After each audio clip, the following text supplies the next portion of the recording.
Well, hello there, YouTube, and welcome to January 25th of 2017. I'm actually seeing little beads starting on bushes over there, that little tree. That's nice. First sign of spring is on its way. Ah, dang. And it's nice out here. It's like 35 degrees. At least it's above freezing.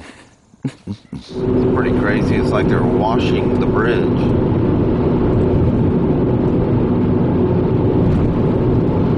Imagine probably that salt they put on the road probably kicks up. They need to wash that stuff off. Never thought about that. Woman, I gotta say, I like the Carhartt a lot better than the black thing. Makes you look farm girlish. All right. So let's start our Wednesday. It's hump day. I know. Roll over. It's farther in the weekend, isn't it? It's like the week is just like not going. I know you haven't had a day off in so long. I know. It's like, isn't it Thursday or Friday yet? No, it's not. It'll be here soon enough, Mama. Yep. The old K1300S. Look at this thing with the fancy rear sets. Carbon fiber pieces. That's the way this thing came out of the crate. Check this out. Even comes with an Akropovich exhaust. Carbon fiber. Check this out. Even with it being 2 minutes after 5 and cloudy, it's still nice and bright out here. I love it that the days are getting longer and longer and longer. We're stocking up on these Spyders. Y'all better come in here and snag yourself one. Man, it just seems way too often that I stop at these gas stations. Nuts. Every other day, just shy of 300 miles. So it's about 150 miles a day we drive back and forth to work. It's crazy. What's wrong with us? So it wasn't supposed to rain at all this week. All the way through Sunday. It's pouring down rain out there right now. I'll have to look at the weather for an update. I want to take the old street glide for a ride this weekend. Go do something. Maybe ride the other ones too. Hey there, Ma. Hey, Paul. What you doing? Getting the other bag. Oh, there's another bag in there? Oh, alright, hang on. Well, there, YouTube. So, Kelly and I just talking that goofy kid of mine, Fred G. Sanford. Yes, he is. So, he goes over to work on some guy's quad that he had piddled with before. It was one of those Cincha syndromes, since you touched it. That's just like, you know, the guy that comes in, you put a set of front brake pads on. He goes, ever since you put them front brake pads on, I got this oil leak and it doesn't run right. Yeah. You know, it's like, you know, come on. You never touched it. That's just their excuse. Yeah, since you touched it. Cincha syndrome.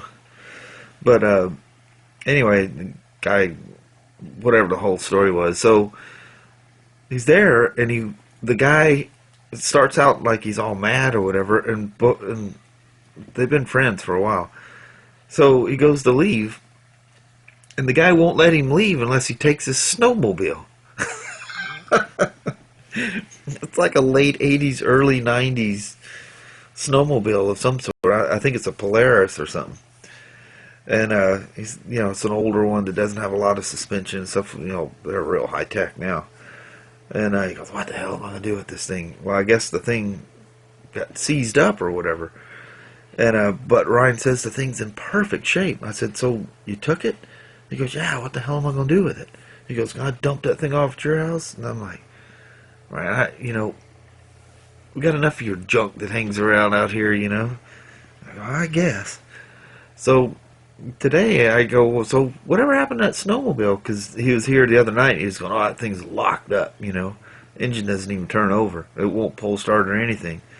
So yeah, he goes out there and he pulls the clutch cover off and, you know, turn it over by the clutch. And the thing frees up. And I think he sprayed a little WD-40 down the cylinders or whatever, and the thing lights right up. Needs a carb clean, but the thing runs perfectly fine. There's nothing wrong with the motor. I go, so what was locked up? He goes, I don't know, maybe the rings. were stuck or something. And he goes, I already sold it. I'm like, what? He goes, yeah, I already sold it. I'm thinking, well, you don't have to take it to my house. But how do you fall into these things? It's given to you, and then you turn right around and sell it.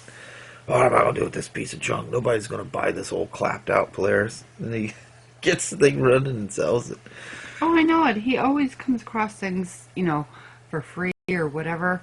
People just give them to him.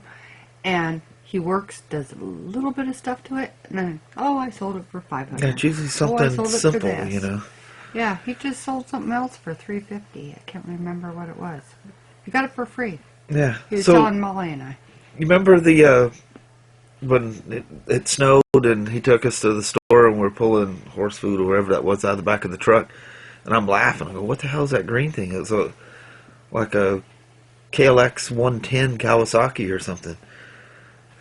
I was out, this is about a week or so ago, I'm out talking to Kelly out on that back landing back there. And there's boom in the dumpster, and Kelly's like, oh. I go, what? He goes, your son just threw that motorcycle in the dumpster. I said, what motorcycle? He goes, that green Kawasaki's been packing around the back of the truck. Yeah, I don't know what he's doing. I said, did you just throw that motorcycle in the dumpster? He goes, ah, piece of shit. I go, what was wrong with it? I don't know. He goes, it didn't cost me anything. I don't know how he falls into these things. He has since he was a little boy. Yeah. Always, oh, yeah. Always. I mean, it started out with, you know, little bicycles and stuff, and he would always, like, bicycles and RC cars and stuff like that. When we lived at Silver Lake, man, it's just a wee little thing. And, yeah, he was, what, 9 years old when we moved up there? He was a wheeling dealing. Oh, man. Sucker. And he'd do yard work. He'd find something he wanted. And he'd do yard work, whatever. Because it's kind of a retirement area. There's some older people that retired up there. Because you're right on the lake there. It's beautiful. And he'd find these odd jobs and cut wood for them, paint a old barn or whatever he'd come up with, you know. And next thing you know, here he comes up with this new fishing rod or RC car or bicycle or whatever. And somebody down the street was selling this thing for $300, and I did a bunch of work and bought it. Like, what? I know it. He's always been that way. And boy, one thing, if he decides there's something he wants, you're going, Ryan, don't, you know, next thing you know, he's got it. Yeah. He'll kill himself to get that thing. Yeah. Nuts.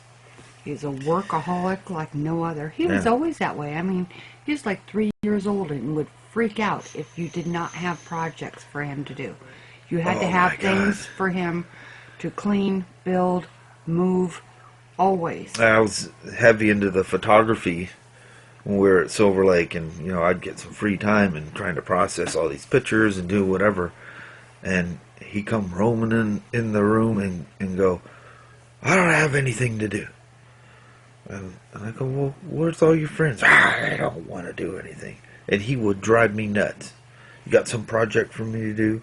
Well, let's go do this. Let's go do that. I said, I really need to get these. And he'd get all pissed off. You don't ever do anything with me. I know it. Yeah. To exaggerate, you know. But yeah, it was hard keeping that kid busy.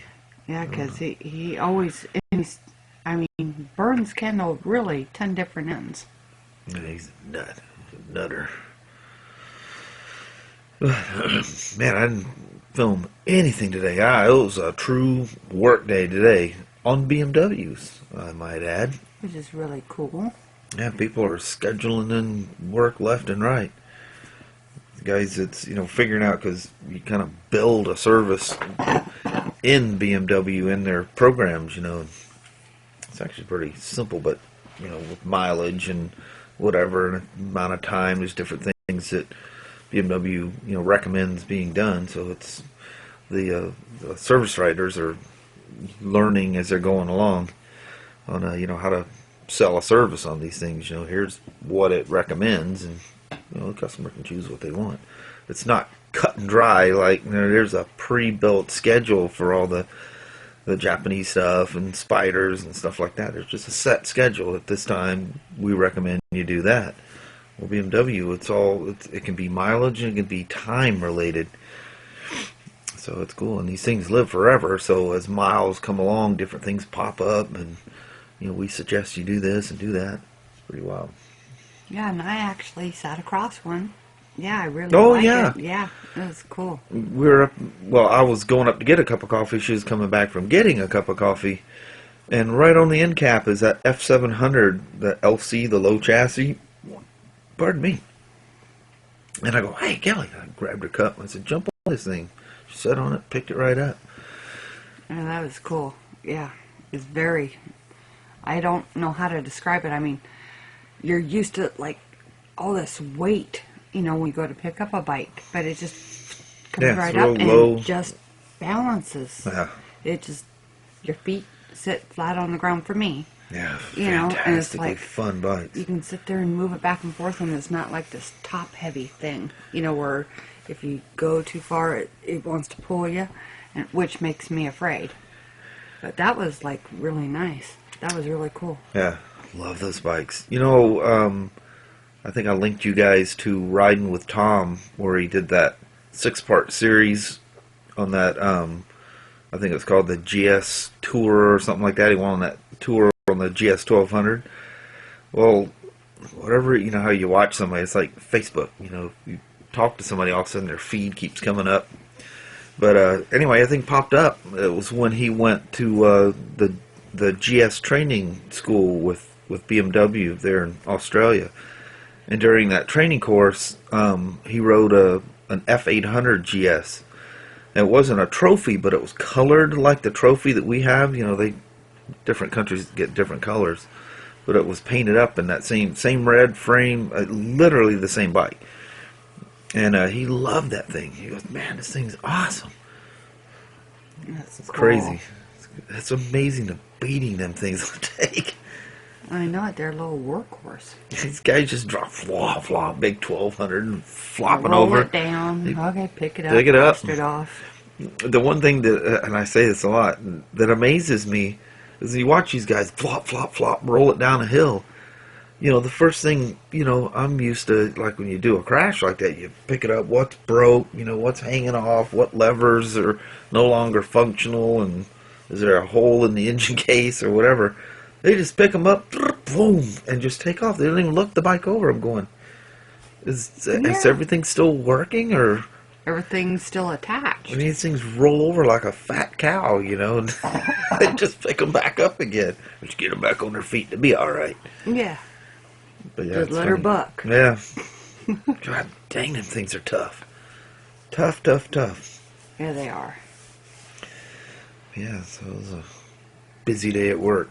When I was that busy, the service I was doing on a S1000RR, and they don't want me showing you things I'm doing on customers' bike. So I couldn't film all that stuff, and I was kind of busy with that, and I finished it at the end of the day. So that was my day, and some other things I was finishing up, one on a sales bike. And I was busy. He's a Too busy to little walk feller. around with my camera. Look at this, look at that. Yes, and I was busy moving drawers, so I can empty drawers, move them to different bin locations, so I have room to put all the BMW stuff in there. Ah, BMW parts. Yeah.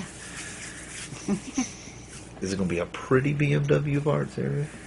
Oh, That's behind the scenes. Yeah. Doesn't matter what it looks like as long as it's organized. There's oil filters, gaskets, I love stuff their like that. liters of oil.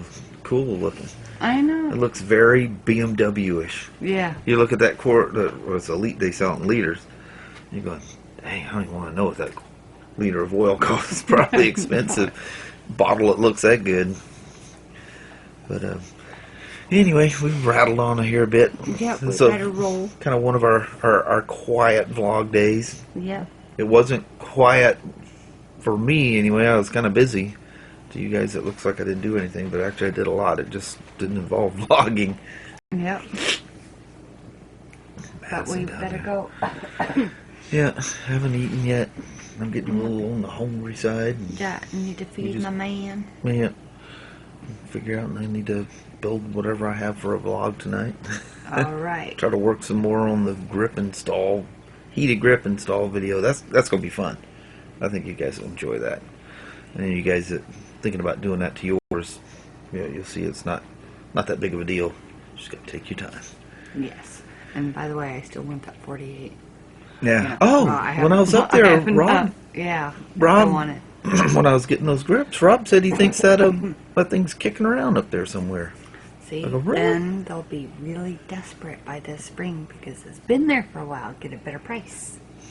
You wait till That's my spring theory. and the price goes way up. I know. I need to get it before then. I didn't see that thing anyway. I'm sure they sold that thing. Yeah, I know it. But anyway. All right, we better go. You guys take care. Thank you so much for watching. We will talk to you tomorrow. Same smoke time, same smoke channel. Give her a thumbs up if you like her. And you guys have a wonderful day tomorrow, okay? Alrighty. That's a deal. We'll see you in the morning. See you in AM. And no more of this rain. I looked at the weather. It said 20%. Well, we got all 20% of it on the way home tonight. I know it. I go, no. It's supposed to be nice. Yeah, no rain. No but rain. It's now 10% chance of rain through Saturday. And Sunday, which was supposed to also be 10%, is now showing 50% rain. Yeah, so he's going to go for a ride Saturday. Whatever we're riding, as long as that weather doesn't change by Saturday, we're going to bust it out on Saturday. We can get up early and go do something. If it's kind of foggy and dampy, we'll take the GS for a ride, and when it suns up and dries, we'll take some Harleys for a ride. Exactly. How about that? Variety. I'll burn myself out. I'm sick and tired of riding. He's never sick and tired of riding. All these years I haven't got tired of it. I don't think it's happening anytime soon. No. Alrighty. Until tomorrow, we'll see you. Alright. Sound like a plan, man? Alright. You guys take care. Bye, everybody. Bye-bye.